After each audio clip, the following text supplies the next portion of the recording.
These are the names of the sons of Israel who went to Egypt with Jacob, each with his family: Reuben, Simeon, Levi, and Judah; Issachar, Zebulun, and Benjamin; Dan and Naphtali; Gad and Asher. The descendants of Jacob numbered 70 in all. Joseph was already in Egypt. Now Joseph and all his brothers and all that generation died. But the Israelites were exceedingly fruitful. They multiplied greatly, increased in numbers, and became so numerous that the land was filled with them. Then a new king, to whom Joseph meant nothing, came to power in Egypt. "Look," he said to his people, "the Israelites have become far too numerous for us.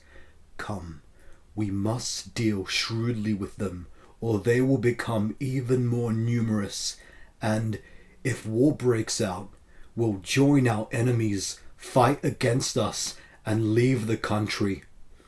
So they put slave masters over them to oppress them with forced labor, and they built Pithom and Ramesses as store cities for Pharaoh. But the more they were oppressed, the more they multiplied and spread. So the Egyptians came to dread the Israelites and worked them ruthlessly. They made their lives bitter with harsh labor in brick and mortar, and with all kinds of work in the fields. In all their harsh labor, the Egyptians worked them ruthlessly. The king of Egypt said to the Hebrew midwives, whose names were Shiphrah and Puah, "When you are helping the Hebrew women during childbirth on the delivery stool, if you see that the baby is a boy, kill him. But if it is a girl, let her live." The midwives, however, feared God and did not do what the king of Egypt had told them to do.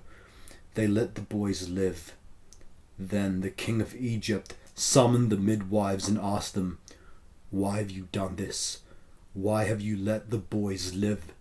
The midwives answered Pharaoh, "Hebrew women are not like Egyptian women. They are vigorous and give birth before the midwives arrive." So God was kind to the midwives, and the people increased and became even more numerous. And because the midwives feared God, he gave them families of their own. Then Pharaoh gave this order to all his people: "Every Hebrew boy that is born you must throw into the Nile,